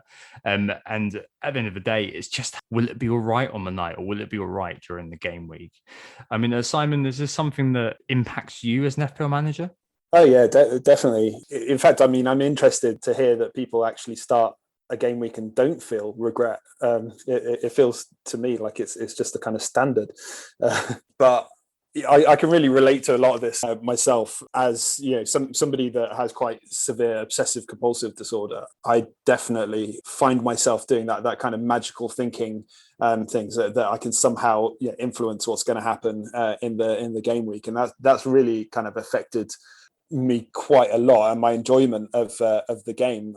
I think for the way that I look at it, I look at it. I actually use FPL as a way of sort of challenging that of not doing the sort of weird ritualistic kind of things that OCD sufferers tend to do.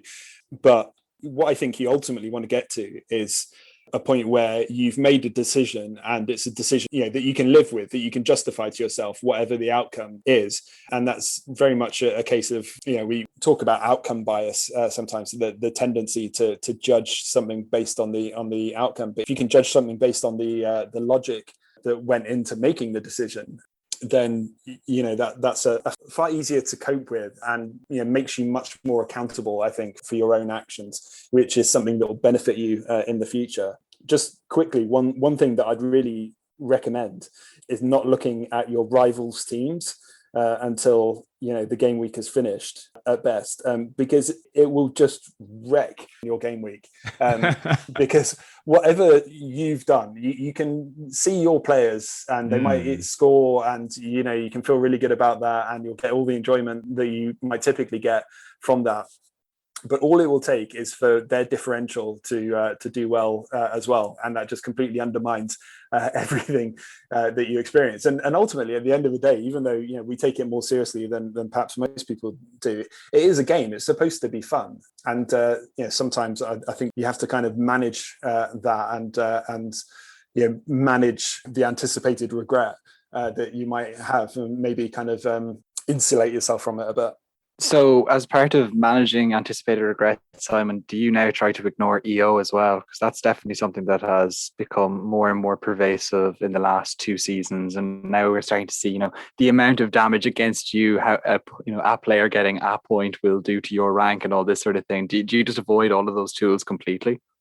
Well, no, I'm absolutely addicted to some of them. I'm the same as anybody that comes across them, and it's a really weird one because it's great when your players scored and you can go on there and you can look at the impact that it's had on your rank. And you can literally count the change as it's coming in. Yeah.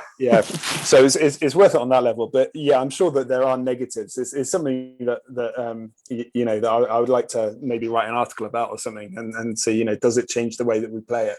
Does it change the way that we assess things? But occasionally I'll do the match of the day challenge, which if people, listeners haven't heard of it, is the idea of you avoid hearing anything about any of the matches and just watch match of the day in the evening. And then you get the triumph and despair all in one quick dose. I actually find I really enjoy that. I really enjoy it sometimes when I'm just out and I can't, look at my phone or whatever. For whatever reason, I can't follow the football. I'm at a wedding or something like that.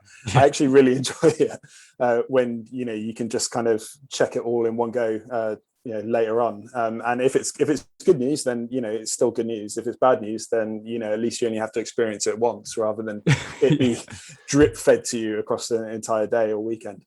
Yeah, and this season has been like, the hose has been slightly broken and the dripping has been, even more incremental than usual with the way the game weeks were drawn out because of COVID, which made that little bit worse. And a match of the day challenge, 10-day process, or when that's an exaggeration, from a 5-day process. I remember when I was in Australia, it was great because I used to wake up in the morning and you could see all the outcomes because I was asleep when the games were going on. And it was just fantastic because, as you said, there was no sort of staging post throughout the week where, oh, this is great, I'm doing really well. Oh no, actually the high-owned player I don't own has absolutely smashed it and now my rank is through the floor. I mean, it was really, really useful from that regard to kind of do that.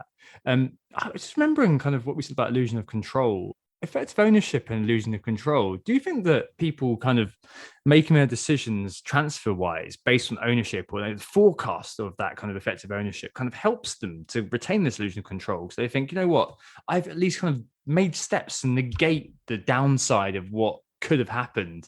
And I'm, even though I can't control what happens, I've still got the players to try to make sure that, I've got some element of grasp over the outcome I get from this game week. Yeah, absolutely. And part of the illusion of control theory and cohort of literature suggests that we do try and take control where we can. It's not only that we have this illusion that we have control, but when we can find a nugget of information or a piece of our week or life where we can take control, we will take control of that. And that's where it becomes obsessive. The things that we can control, which is that prior part of the research or looking at EO, that's why we start to obsess over these things, because these are the things we feel like we can control. But ultimately, using EO can be helpful to try and counter certain things, but again, it's not going to affect much. The real thing you should be choosing is which players you think are going to perform. Yeah, absolutely. And I think that before we move on to post hoc, I think there's one bit of the in play which is pervasive on social media and pervasive amongst all the WhatsApp groups you'll all be in for fantasy football. Hindsight bias. Everyone will be familiar with this. I knew it. Creeping determinism. It basically cuts through the uncertainty, and it basically means that people act like events were far more predictable than they actually were.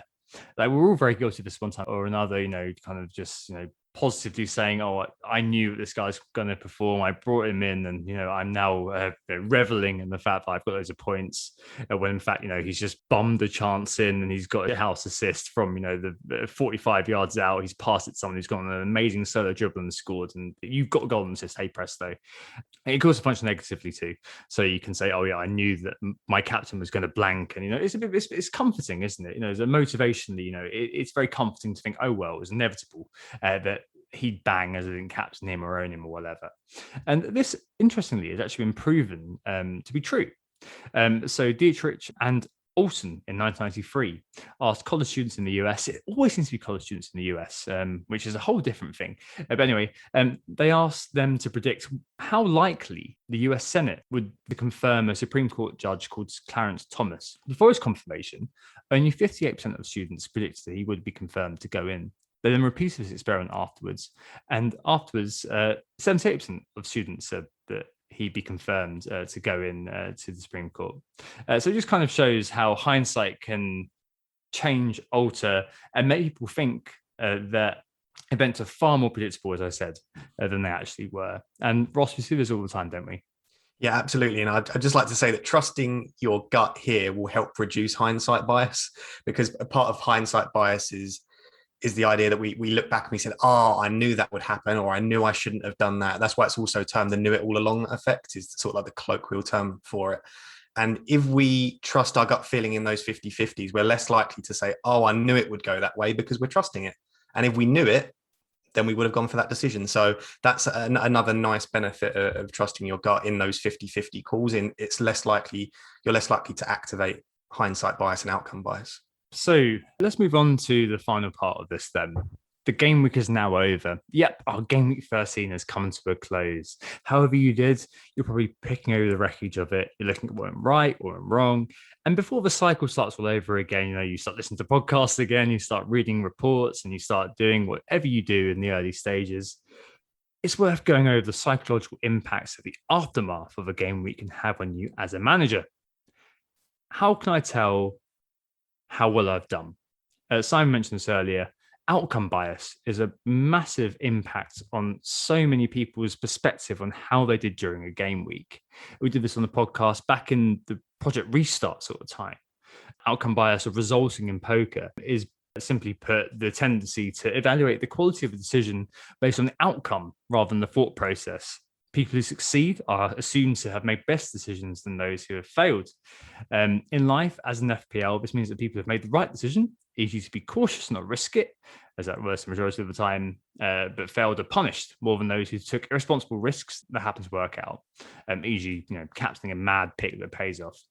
There's a UPenn experiment on this, which used a legal case to ask subjects whether the city, a random city in America, of course, should have done certain preventative actions like flood risks.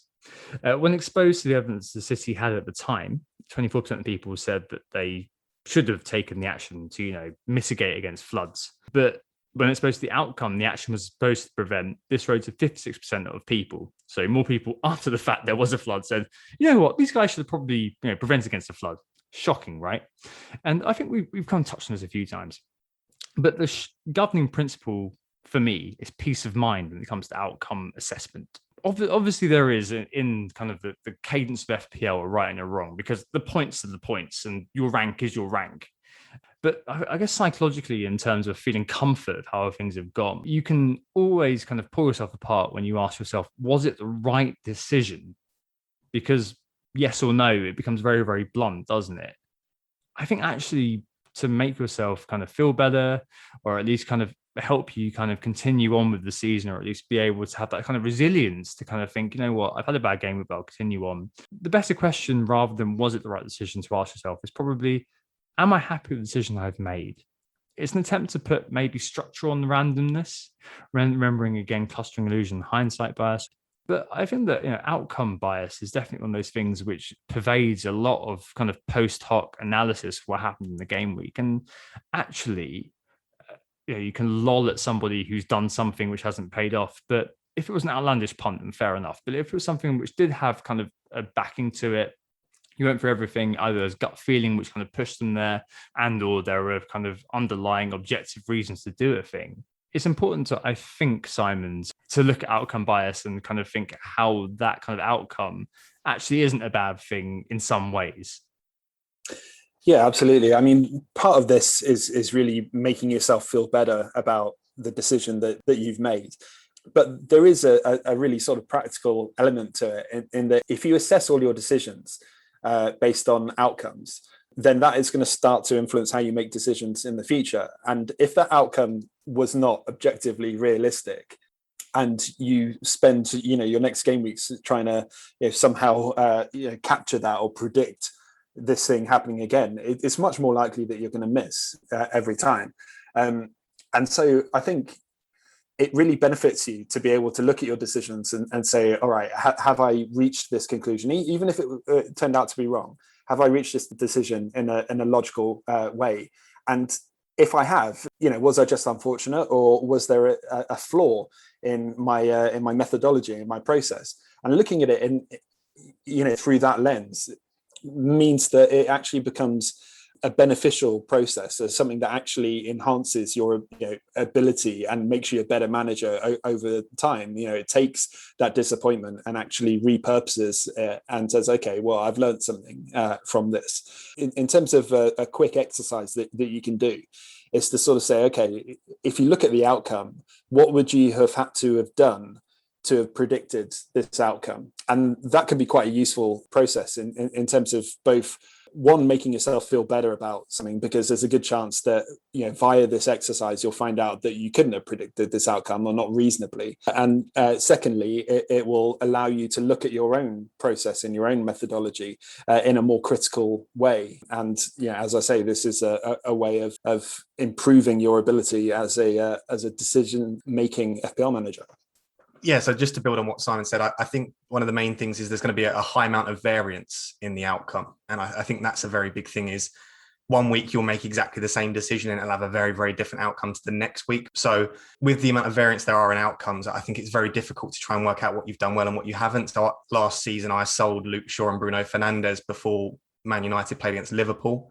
And I know Bruno got a 10-pointer and Shaw got a 15-pointer. Man United were about to go on a very, very difficult run. We didn't look like we was going to perform very well against Liverpool. That was the right decision to make. Luke Shaw was very unlikely to keep a clean sheet and score a goal. I was happy with my decision and I was at peace with it because the decision-making process was correct. Obviously, it angered me slightly that I just lost 25 points, but trying to focus on the decision-making process, as Simon said, and not on the outcome is the key thing here. And you will be more at peace with your decisions if you do that. 25 points, wow. Oh, yeah, it's always good to have that sort of level of comfort, at least some psychological angle, if you had that sort of massive variance in the outcome. Interesting one there, Ross. You discussed variance, and that's something that's come up in the other Summer Specials pod, which looks at more quantitative aspects and statistical aspects of FPL, and maybe ties in with the broader point around kind of this whole entire area of outcome bias. And I ask myself, and I'm throwing this question to any of the three of you really, at what point does analyzing decision-making and maybe ignoring the outcome, and in this sense, probably pointing to variance, intrude on logic? Like, for example, last season, Kevin De Bruyne continued to get good chances. He continued to register good shots in the box stats. His XG was quite good too. But there came a point, and I don't know where that point was, and I guess that's what the crux of this question is. There came a point where it was more logical to sell him in spite of his statistical outcomes because the outcome wasn't good enough in FPL points, in spite of everything. And how do we identify that? And I know, Simon, you gave an interesting way of deciphering how we could have went about predicting what went on and what drove, in this case, what drove you mad about, your outcomes in FPL, but not necessarily your decision making. But how can we try to identify that point where outcomes intrude on logic to a point that we're going wrong from an FPL perspective? What I would say with respect to this is that nobody is capable of being entirely rigidly logical. The whole premise of everything that we've been talking about, the biases and everything, comes from that flaw in us as human beings. But equally, that is the discipline that we're talking about, that it won't always be easy and it won't always necessarily produce the right outcome. Sometimes the logical decision won't be the most beneficial one, but that's sort of something that you kind of have to accept in the belief that over a long enough period of time, you will come out on top. Yeah, I think that is probably the crux of it, because I guess I knew in asking my question, what I was asking you is, where would a crystal ball owner, succeed ahead? It's like it is an impossible question. So I fully understand that, and it's, I guess maybe this chimes in with what Tom had said, that it is quite easy to just laugh at people pointing to variance sometimes, who are kind of clung to a belief based on statistics or based on hunches or based on whatever other bias that might come into things. But I guess it shows you the risk, the chance, the probability nature of FPL, that at the end of the day, we really don't know what's going to happen next. And, things occur, and that is football. And I guess that's why we like the sport at the end of the day too. Absolutely. And I think that level of outcome as well can lead to an open question about how we deal with bad game weeks. And I'm going to pass to you here, Ross, because you had a couple of sort of really good tips on coping or kind of self-distancing from the outcomes, especially when they're bad ones. And the good ones, you kind of float on okay. But I think if it's a bad game week, it can be quite difficult to kind of get to the point where you dust yourself off and sort of continue on, right?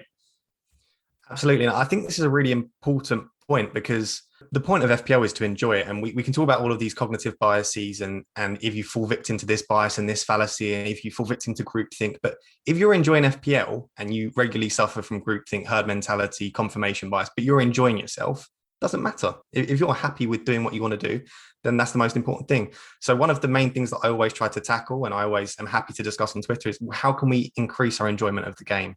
Or probably more importantly, how can we reduce the negativity associated with the game? Because it is an inherently enjoyable game. We shouldn't have to increase the enjoyment aspect. We love football.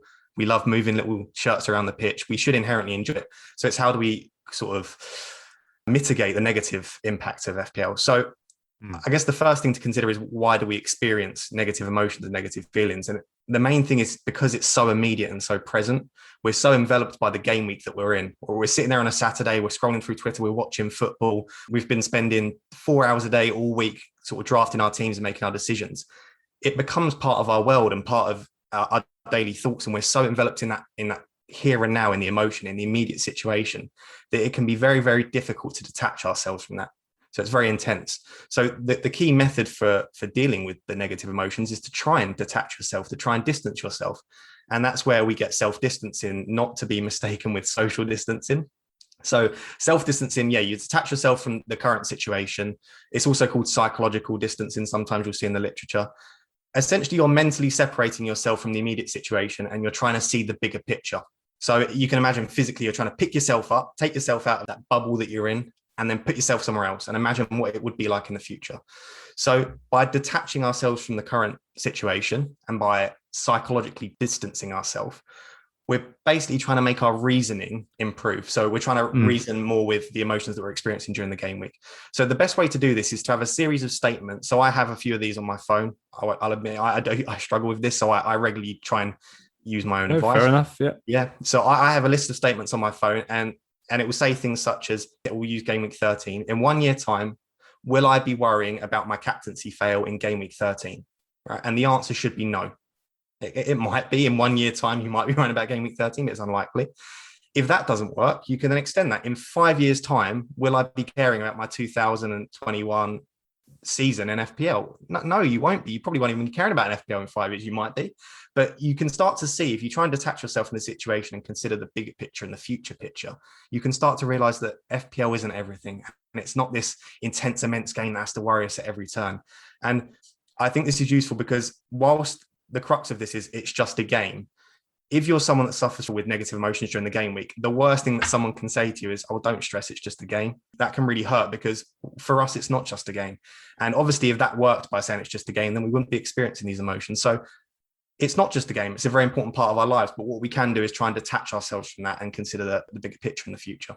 Yeah, I'm still thinking about decisions I made back in 2008. So looking forward to the time when I finally get over those. But I think, speaking of social distancing yourself from social, I think, is a really sensible idea if you've had a bad game week, because you will constantly see people who've had a great game week. And because it's self-selecting, I mean, people tend to only talk about their scores when they've been good. You get a sort of survivorship bias or a selection bias. It will give the impression that everybody else did really, really well and you did really, really badly. And it's really unlikely to be the truth. So sometimes I think the best thing to do is to just stay off forums, stay off social media, let it sink in a little bit. And, in a couple of days, you probably will feel fine, and you'll be thinking about the next game week anyway. Yeah, absolutely. I think the one more thing just to bear in mind before we round off is future projection bias, which is a behavioural science trope that you can't project how you're feeling now onto a time in the future, which I think oddly actually gives you hope. It's a sense of myopia. Like, you're always able to shift and change emotionally as a human being, which means the disappointment of a bad game week can give way to hope that the next one will be better. Or the sheen of a good game week can be tempered into a steely determination that this will continue. And you won't always be able to forecast how you feel, but you're going to feel differently. I think taking this kind of in general, we know innately that emotion changes throughout time, but we're unable to truly feel, according to future projection bias, how we are going to feel in the future. It just doesn't happen. I can't imagine feeling happy when I'm sad. I can't imagine feeling excited when I'm feeling a bit meh about things. It's very hard to put yourself in the shoes of you in the future. But building on that, knowing that in the future, your mindset will shift and you will be excited again, despite at the time feeling a bit upset, is something that I think everyone should take to drive you forward. It's been a fascinating chat, and I think it's probably nigh time to just summarize, I guess, maybe what we've learned from this chat. I know it's obviously a bit of a tall order for us all to do, but I'd like us to anyway, just the sort of things that, we're taking away from this, and that perhaps could, to project outwards, could help managers throughout the next season, or indeed, whenever you listen to this, for the season that you're playing in. Simon, let's go with you first. I mean, what sort of things do you think, from talking about the impacts of psychology and behavioral science, or whatever, however you want to put it, in FPL, have you taken from this? One of the major impacts, I think, is how you feel about things, or how you make decisions is reflected in other people. Even though we might have very different approaches to this game, there are certain commonalities between the way we approach it, the way it affects us. And I think that there's something actually quite comforting about that, even though it's important to manage your biases and sense check your decisions. Ultimately, you do have to own your own decisions. If it's going to be fun at all, it has to be a reflection of your own identity, of your own personality. And really, that is what makes it interesting, rather than, this idea that we could all be sort of automatons, all making perfect decisions all the time. In this sense, actually, if you were to internalize all of the advice that you've heard in this pod, it would be asking you to stay dynamic and open, to do all of your own research, really, as much as you can, or certainly if you read some research, to try and get an alternative aspect to that, to try and read more into things. And once you've come to a decision, question yourself, why did you come to that decision? And so in so many ways, psychology has a role to play in FPL, more so than just in our individual decision making, but in how we go about everything to do with FPL beyond just your transfer and your captain in a given week. I think all of those are good points. And I think I would reiterate that it's very important to try and reflect introspectively, and always try and adapt and be dynamic, and realize that we all have room to improve. Even if you are an expert at something, you can always learn more. And I think being open-minded is something that I would encourage to everyone in every aspect of life. Never be closed-minded, never think you stop learning. So that's important. But I suppose my number one would always be to enjoy the game. Be active and persistent in your pursuit of trying to find ways to enjoy the game. If it's doing the match of the day challenge, if it's looking at psychology, if trying to work out how your biases affect you, if you really enjoy that, which I do, then do that. If you enjoy stats, use stats. If you enjoy only the mini league aspect, try not to look at your overall rank. Find the thing that will improve the way that you perceive the game. And like I said, be persistent, be determined. Don't just accept the game. Don't accept the fact that you're not enjoying it. Oh, it's part of FPL. If I have a bad game week, I'm not going to enjoy it. Don't accept that. You should be enjoying this game. It is a game at the end of the day. So yeah, my main tip, and something which has come up again during this podcast, is just enjoy yourself wherever you can. Absolutely. I think in summary, do we even have one? I think that everybody will take their own takeaway from this, be it, something that we've said, something which chimes with you, a certain sort of foible that we've documented and identified, that you think, oh, actually, there's a whole realm of cognitive biases that can impact you as an FPL manager. As Anthony inferred, are we the econs for saying, all of these things all exist out there, so you need to, be good in terms of dodging these? No. Often we can't find time due to life to make a pristine dodge of all of these sort of biases and heuristics out there, despite us detailing what these all are. Adapt and be dynamic, as Ross says. But I guess the point in doing this pod overall was to both provide you with an interesting and hopefully stimulating conversation surrounding these, and just help ladder up understanding, so you're more aware, observing bias blind sort of course, of the behaviours and thought processes you may go through during your FPL season. I think that rounds our discussion very, very nicely. I want to thank our guests, who are absolutely brilliant. First is Ross at FPL _ Raptor. His book, The Mind Game, is out now. Highly recommended. We've all read it and we absolutely loved it. Thanks for coming on, Ross. It's been an absolute pleasure. Yeah, thank you so much, Tom and Anthony, and also Simon. It's been a pleasure. Like I said, I've been reading Simon's and your own articles in the past on the psychology, and it's great to get into a call and all discuss it, and we all love it as much as each other. So it's been enjoyable. I'd do this not even on a podcast. I'd love to just have a bit of you and just sit and chat psychology. So it's been great. It's been a bit of a privilege to do it, and obviously Simon at March Simon on Twitter, third appearance now, of course, but every time it's been the same as Ross has described. It's just great to talk about it, isn't it? And thanks so much for coming on and sharing your thoughts on this.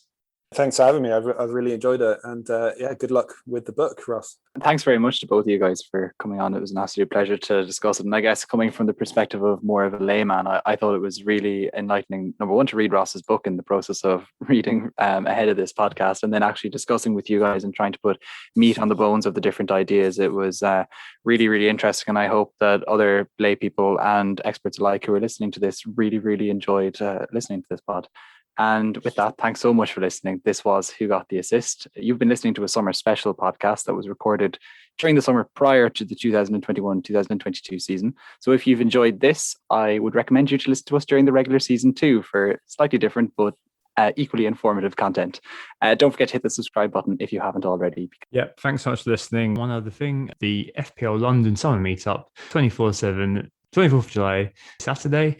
All guidelines permitting, it looks like it will be a normal event. So make sure you get yourself down there. It's the Editors Tap, Fetter Lane, London. If you can make it, do.